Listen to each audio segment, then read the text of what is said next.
राम राम राम राम राम राम राम राम राम नारायण नारायण। संबंध।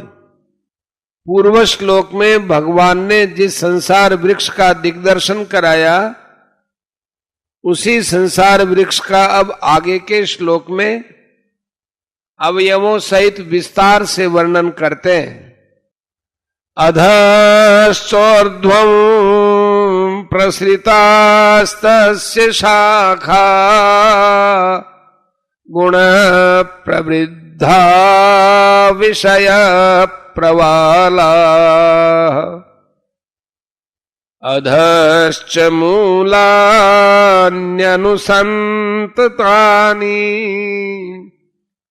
कर्मानुबंधीनि मनुष्यलोके। उस संसार वृक्ष की सत्वगुण, रजोगुण और तमोगुणों के द्वारा बढ़ी हुई तथा विषय रूप कोंपलों वाली शाखाएं नीचे, मध्य में और ऊपर सब जगह फैली हुई है। मनुष्य लोक में कर्मों के अनुसार बांधने वाले मूल भी नीचे और ऊपर सभी लोकों में व्याप्त हो रहे हैं। व्याख्या। तस्य शाखा गुण प्रवृद्धा। संसार वृक्ष की मुख्य शाखा ब्रह्मा है। ब्रह्मा से संपूर्ण देव, मनुष्य, तिर्यक आदि योनियों की उत्पत्ति और विस्तार हुआ है। इसलिए ब्रह्मलोक से पाताल तक जितने भी लोक तथा उनमें रहने वाले देव, मनुष्य, कीट आदि प्राणी हैं, वे सभी संसार वृक्ष की शाखाएं हैं। जिस प्रकार जल सींचने से वृक्ष की शाखाएं बढ़ती हैं, उसी प्रकार गुण रूप जल के संग से इस संसार वृक्ष की शाखाएं बढ़ती हैं। इसलिए भगवान ने जीवात्मा के ऊंच, मध्य और नीच योनियों में जन्म लेने का कारण गुणों का संग ही बताया है। 13वें अध्याय का 21वां और 14वें अध्याय का 18वां। संपूर्ण सृष्टि में ऐसा कोई देश, वस्तु, व्यक्ति नहीं है जो प्रकृति से उत्पन्न तीनों गुणों से रहित हो। 18वें अध्याय का 40वां। इसलिए गुणों के संबंध से ही संसार की स्थिति है। गुणों की अनुभूति गुणों से उत्पन्न वृत्तियों तथा पदार्थों के द्वारा होती है। अतः वृत्तियों तथा पदार्थों से माने हुए संबंध का त्याग कराने के लिए ही गुण प्रवृद्धा पद देकर भगवान ने यह बताया है कि जब तक गुणों से किंचिन मात्र भी संबंध है, तब तक संसार वृक्ष की शाखाएं बढ़ती ही रहेंगी। अतः संसार वृक्ष का छेदन करने के लिए गुणों का संग किंचिन मात्र भी नहीं रखना चाहिए, क्योंकि गुणों का संग रहते हुए संसार से संबंध विच्छेद नहीं हो सकता। विषय प्रवाला। जिस प्रकार शाखा से निकलने वाली नई कोंपल पत्ती के डंठल से लेकर पत्ती के अग्रभाग तक को प्रवाल कहा जाता है, उसी प्रकार गुणों की वृत्तियों से लेकर दृश्य पदार्थ मात्र को यहां विषय प्रवाला कहा गया है। वृक्ष के मूल से तना, तने से शाखाएं और शाखाओं से कोपलें फूटती हैं तथा कोपलों से शाखाएं आगे बढ़ती हैं। इस संसार वृक्ष में विषय चिंतन ही कोपले हैं।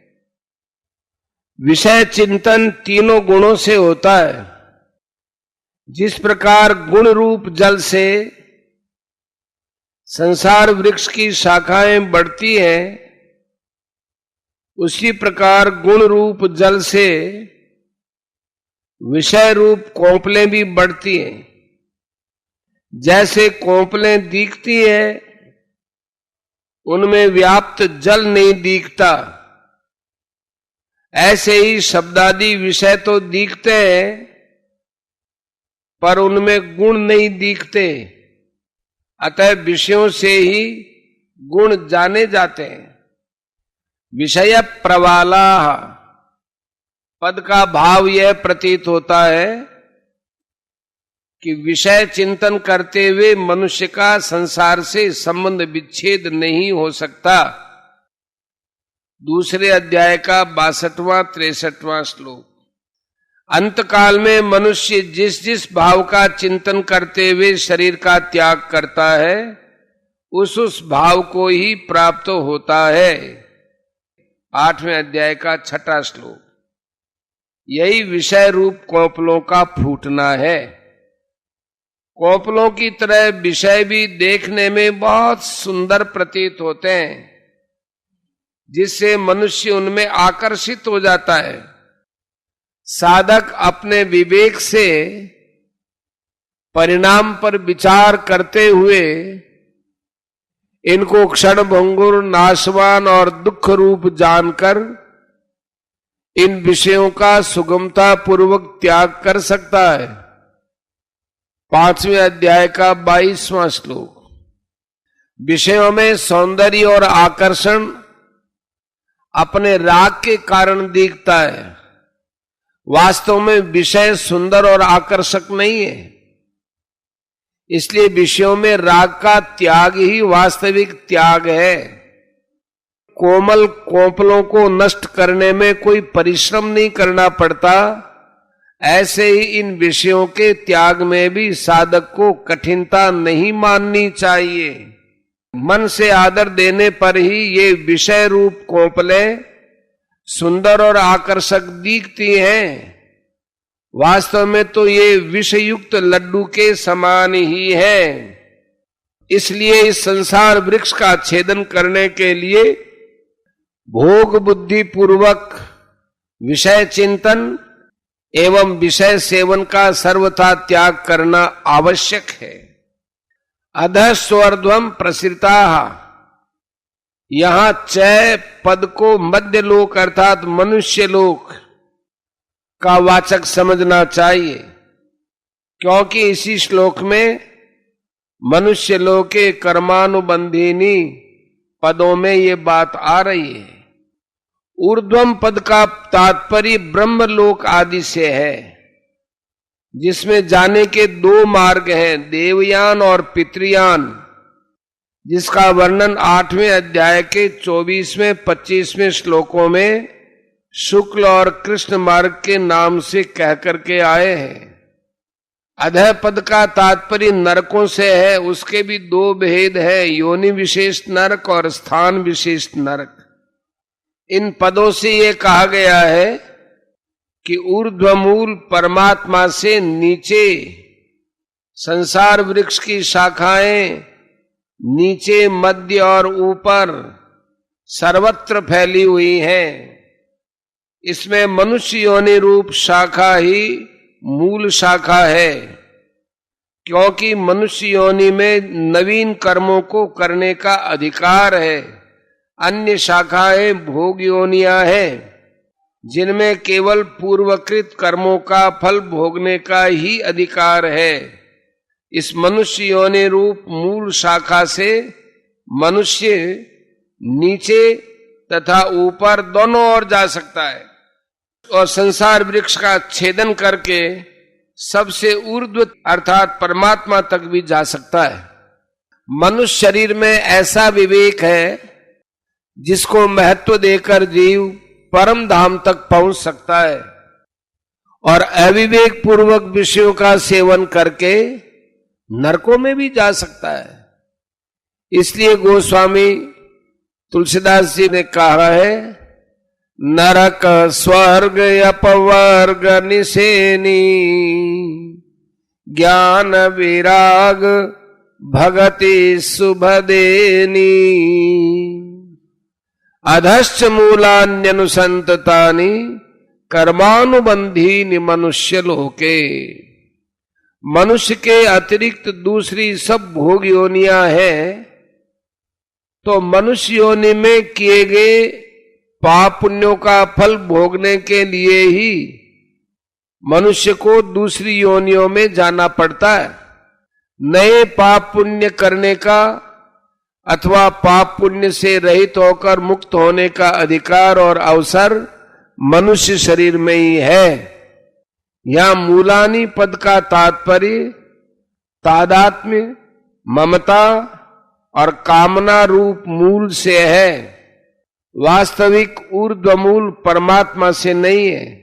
मैं शरीर हूं ऐसा मानना तादात्म्य है। शरीर आदि पदार्थों को अपना मानना ममता है। पुत्रेषणा, वित्तेषणा और लोकेषणा ये 3 प्रकार की मुख्य कामनाएं हैं। पुत्र परिवार की कामना पुत्रेषणा और धन प्राप्ति की कामना वित्तेषणा है। संसार में मेरा मान आदर हो जाए, मैं बना रहूं, शरीर निरोग रहे, मैं शास्त्रों का पंडित बन जाऊं, आदि अनेक कामनाएं लोकेषणा के अंतर्गत आती हैं। इतना ही नहीं, कीर्ति की कामना तो मरने के बाद भी इस रूप में रहती है कि लोग मेरी प्रशंसा करते ही रहे, मेरा स्मारक बन जाए, मेरी स्मृति में पुस्तकें बन जाए, लोग मुझे याद करें, आदि आदि। यद्यपि कामनाएं प्रायः सभी योनियों में न्यूनाधिक रूप से रहती हैं, तथापि वे मनुष्य योनि में ही बांधने वाली होती हैं। परंतु इस मनुष्य योनि में 3 प्रकार की कामना बंधन करने वाली नहीं होती। पहला भगवत दर्शन या भगवत प्रेम की कामना, दूसरा अपने स्वरूप बोध की कामना और तीसरा सेवा करने की कामना। जब कामनाओं से प्रेरित होकर मनुष्य कर्म करता है, तब उन कर्मों के संस्कार उसके अंतःकरण में संचित होकर भावी जन्म मरण के कारण बन जाते हैं। मनुष्य योनि में किए हुए कर्मों का फल इस जन्म में तथा मरने के बाद भी अवश्य भोगना पड़ता है। 18वें अध्याय का 12वां श्लोक। अतः तादात्म्य, ममता और कामना के रहते हुए कर्मों से संबंध नहीं छूटता। यह नियम है कि जहां से बंधन होता है वहीं से छुटकारा होता है। जैसे रस्सी की गांठ जहां लगी है वहीं से वह खुलती है। मनुष्य योनि में ही जीव शुभाशुभ कर्मों से बंधता है, अतः मनुष्य योनि में ही वह मुक्त हो सकता है। पहले श्लोक में आए ऊर्ध्वमूलम पद का तात्पर्य है परमात्मा, जो संसार के रचयिता तथा उसके मूल आधार है। और यह मूलानी पद का तात्पर्य है तादात्म्य, ममता, कामना रूप मूल जो संसार में मनुष्य को बांधते हैं। साधक को इन मूलों का तो छेदन करना है और ऊर्ध्व मूल परमात्मा का आश्रय लेना है, जिसका उल्लेख तमेव चाद्यम पुरुषम प्रपद्ये इसी अध्याय के 4थे श्लोक में हुआ है। मनुष्य लोक में कर्मानुसार बांधने वाले तादात्म्य, ममता और कामना रूप मूल नीचे और ऊपर सभी लोकों योनियों में व्याप्त हो रहे हैं। पशु पक्षियों का भी अपने शरीर से तादात्म्य रहता है, अपनी संतान में ममता होती है और भूख लगने पर खाने के लिए अच्छे पदार्थों की कामना होती है। ऐसे ही देवताओं में भी अपने दिव्य शरीर से तादात्म्य, प्राप्त पदार्थों में ममता और अप्राप्त भोगों की कामना रहती है। इस प्रकार तादात्म्य, ममता और कामना रूप दोष किसी न किसी रूप में ऊंच नीच सभी योनियों में रहते हैं, परंतु मनुष्य योनि के सिवाय दूसरी योनियों में ये बांधने वाले नहीं होते। यद्यपि मनुष्य योनि के सिवाय देवादि योनियों में भी विवेक रहता है, परंतु भोगों की अधिकता होने तथा भोग भोगने के लिए ही उन योनियों में जाने के कारण उनमें विवेक का उपयोग नहीं हो सकता। इसलिए उन योनियों में उपर्युक्त दोषों से स्वयं को विवेक के द्वारा अलग देखना संभव ही नहीं है। एकमात्र मनुष्य योनि ही ऐसी है जिसमें विवेक के कारण मनुष्य ऐसा अनुभव कर सकता है कि मैं स्वरूप से तादात्म्य, ममता और कामना रूप दोषों से सर्वथा रहित हूं। भोगों के परिणाम पर दृष्टि रखने की योग्यता भी मनुष्य शरीर में ही है। परिणाम पर दृष्टि न रखकर भोग भोगने वाले मनुष्य को पशु कहना भी मानो पशु योनियों की निंदा ही करना है, क्योंकि पशु तो अपने कर्म फल भोग कर मनुष्य योनि की तरफ आ रहा है, पर यह मनुष्य तो निषिद्ध भोग भोग कर पशु योनि की तरफ ही जा रहा है।